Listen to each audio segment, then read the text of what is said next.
Hello, scholars, and welcome to today's lesson on summary versus analysis.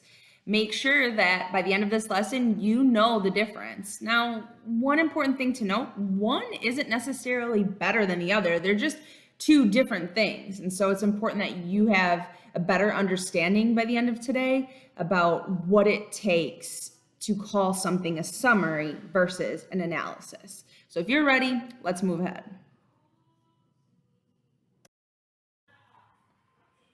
So first we'll go over our session norms. You're used to these by now, but make sure that you're present. You are not only here physically, but emotionally and intellectually. Now would be a great time to make sure that you're in an environment where you are free of distraction and that you can really focus on the learning for today.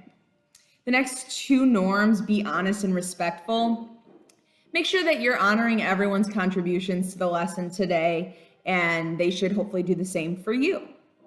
Make sure that you live in the learning, capture new knowledge as needed. That just talks about taking notes. So if you'd rather take notes on pen and paper or in your phone on the notes app or on your computer, whatever works for you works for me.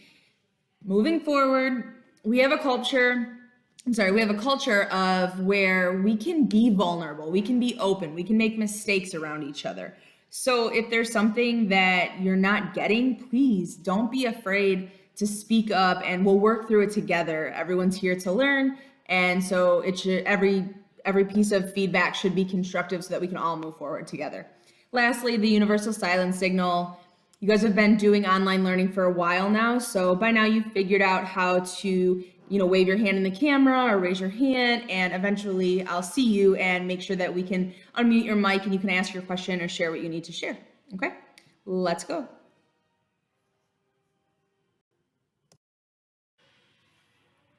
So for today's session, we'll have two major learning goals.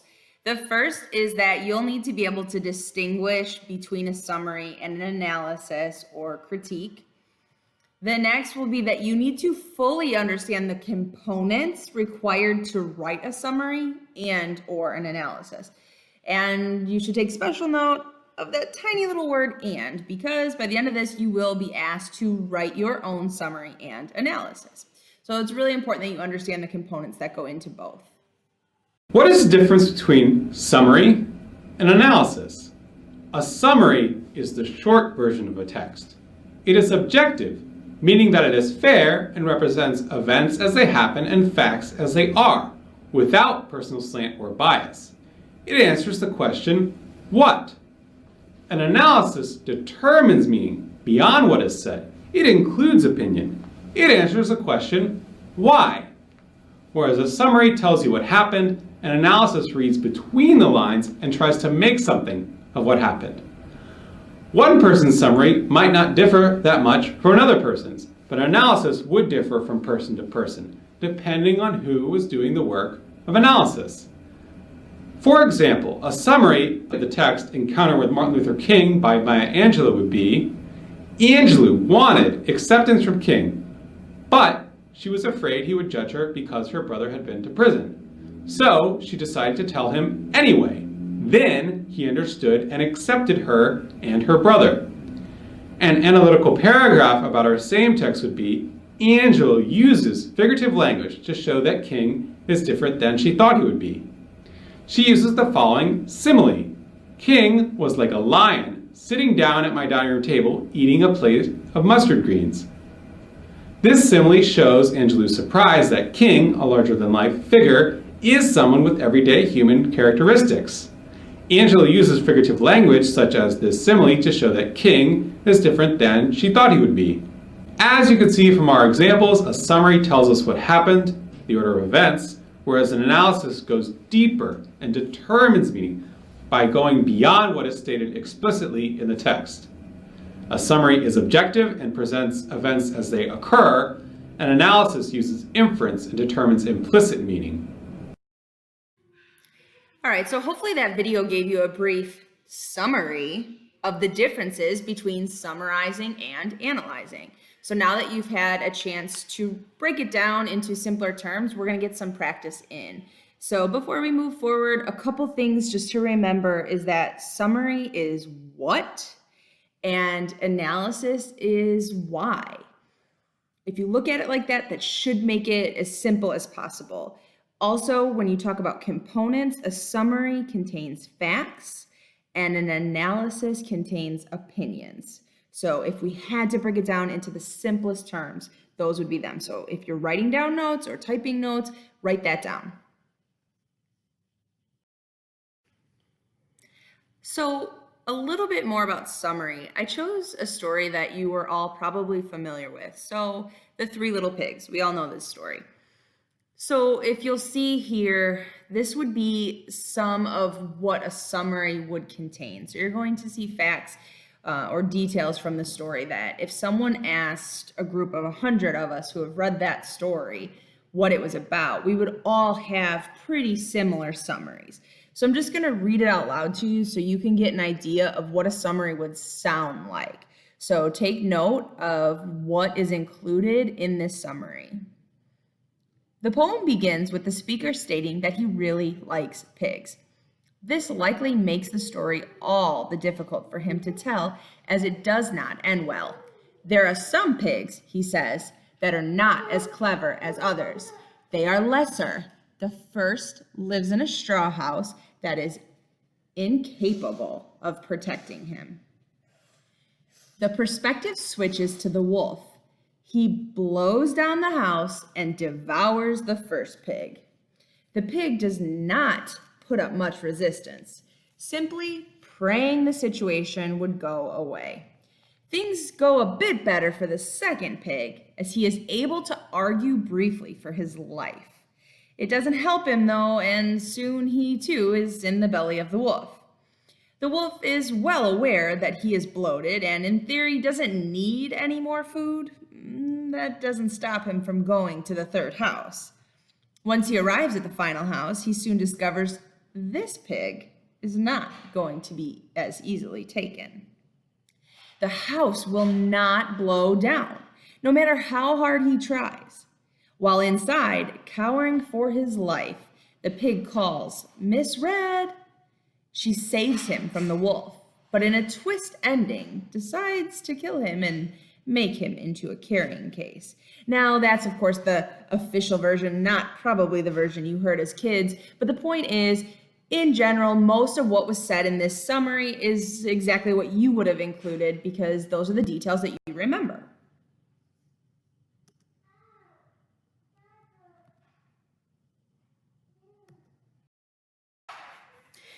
Now, on the flip side, this is just part of an analysis of the full version of The Three Little Pigs.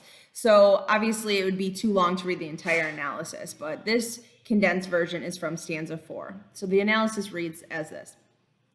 The wolf is still speaking out loud and tells the pig that the time has come. He's going to blow down the house, and this time it takes a little bit more effort, but the pig is still in danger. Unlike the first, this pig replies to the wolf. He attempts to save his own life through persuasion rather than prayer. The pragmatism of the pigs is increasing, and their house has become more stable. The pig is closer to the clever animals the speaker cited in the first stanza. So the second pig asks the wolf to pause for a moment and consider that he has already had one meal. There's no reason, the pig says, that they can't talk for a while instead. Clearly, the pig thinks this line of reasoning is going to work. It doesn't. The wolf does not even consider the proposal, and soon the pig was in his belly. So again, this is just a condensed version from one of the stanzas. However, what you're going to see here is that the person that's writing this analysis is having to think about the actions of the pigs and why they were doing them. So when he's saying things like, the pig was trying to plead for his own life through persuasion, or when he states in the bottom here where it says clearly the pig thinks that this line of reasoning is going to work. So that's this person writing the analysis, that's them inferring why the pigs were doing what they were doing or saying what they were saying. So it didn't clearly state in the text why the pigs did what they did or said what they said. But the person that read it and wrote this analysis is using their inferencing, which we talked about yesterday, to better understand why they were doing these things or why the author chose to incorporate certain things, and what that means for our story. All right, so you've had some time to really think about this, and we went through the Three Little Pigs, and just in case maybe it still isn't super clear, I'm going to use one more childhood story that you probably all know, and that's the story of Goldilocks and the Three Bears. So if I were going to summarize this story, it would look something like this. So there's a little girl named Goldilocks. She goes for a walk in the woods. She comes upon a house where she enters, and poof, there's 3 bowls of porridge. The first one she comes up to, though, she tastes it and it's too hot. The next one, she tastes it, it's too cold. And then the third one, woo, it's just right. So what does she do? She eats it all up. The story goes on, and the same is true for the beds. And so if we were asked to summarize the story, all of us would pretty much say something about this little girl in the woods and the things she finds in the house, and that every time she finds these things, one's too hot or too hard, one's too cold or too soft, and the third is always just right. And that ends up, of course, being Baby Bear's things, who she is later able to connect to in the story. But the point is, these little details are the facts of the story. So now we'll move on to what an analysis could look like for the same story. So Goldilocks and the Three Bears. This is just a small part of this analysis that I found, but this is just for you to see what types of dialogue is happening here and what the author of this analysis is using to inference things. And so you'll want to take note of some of the things he says. So I'll read it aloud. One could take such an analysis further and wonder why the bears have made porridge and then caused each of the servings somehow to manage to fall to different temperature levels. Or why, after they've gone to the trouble of making and serving the food, that they then chose that precise moment to go out. Call of nature, perhaps. They are proverbially renowned for it.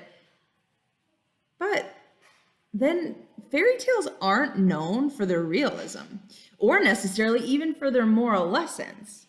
They're fun. They introduce children to the basic patterns inherent within all stories. The sense of peril or conflict, the restoring of the equilibrium at the end of the tale, the patterning of 3 seen so clearly in the story, the bears, the porridge, the chairs, the beds, and the need for heroes and villains to make a compelling narrative. What's so strange about the tale of Goldilocks and the Three Bears is that the true villain of the piece should not prove to be the fearsome bears, but the young golden-haired protagonist. All right, everybody get ready. We are going to do a little practice game called Thumbs Up. So you'll see here you have a little emoji that shows you 1 thumbs up, and that's going to equal a summary. And then you have 2 thumbs up that will equal an analysis.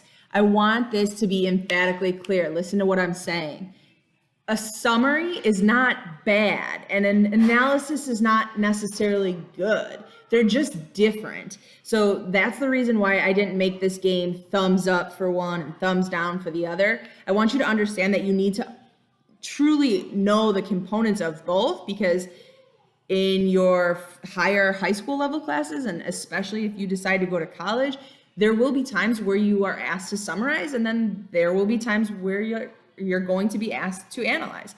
So it's no secret that analyzing is harder because it forces you to think a little bit more, and it forces you to use inferences like we learned about yesterday. But the point is you need to be able to understand the difference so that you can still write both a summary and an analysis. All right, so let's move forward. I'm going to read one of these bullet points down here, and you're going to give me 1 thumb up for summary and 2 thumbs up for analysis. So I'm going to grid the computer so I can see all your hands. So make sure I can see you and your camera is not blocked, and you can still mute your mics. So the first one, number 1. The girl walked through the forest with her dog at her side. Give me 1 or 2 thumbs. I'm going to give you 5 seconds.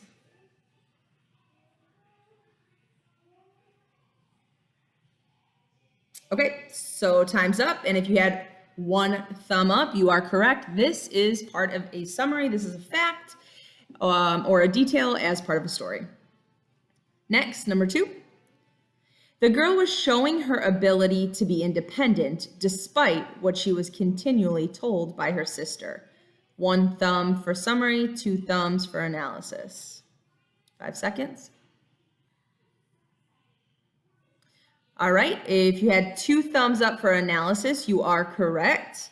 This would look to be an analysis because there's some details added that it looks like the writer would have inferred, particularly the phrase her ability to be independent.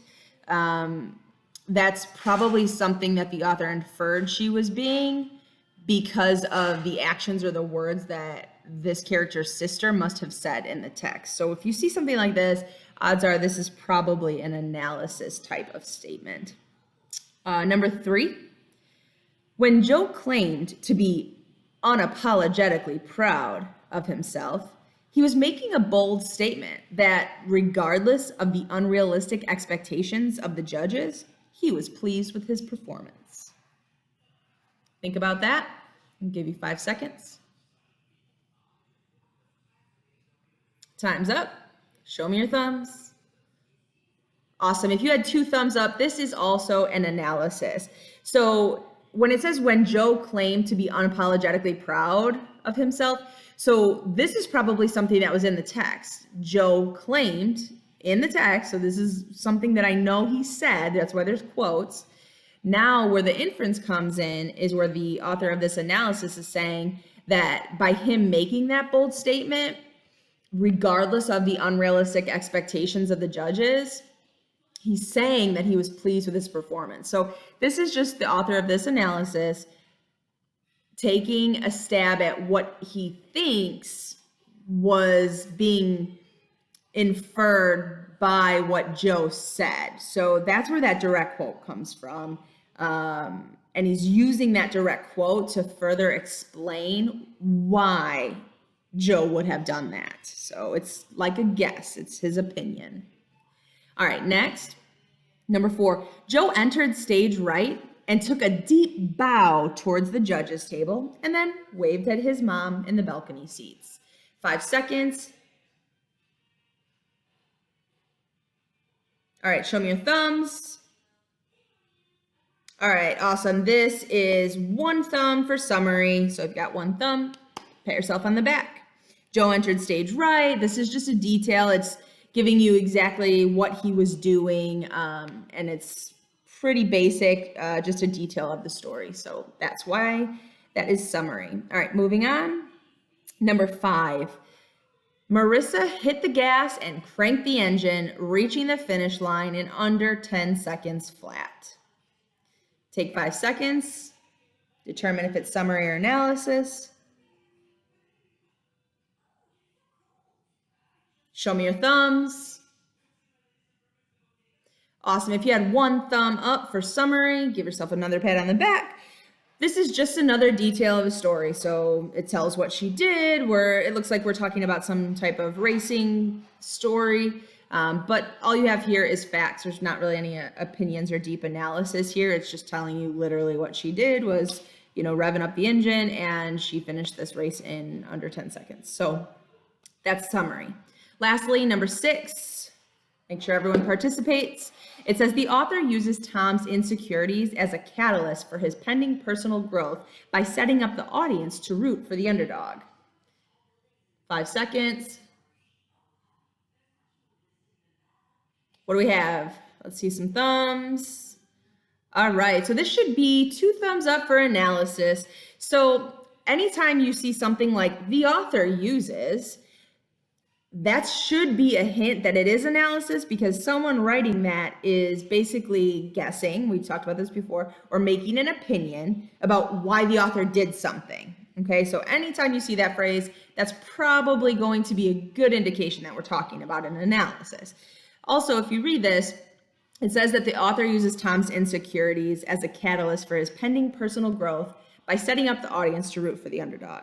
So here this writer is inferring that these things are a catalyst for this personal growth, and that as a direct result of that, what this author thinks is that the author wants the audience to root for the underdog, in this case, Tom.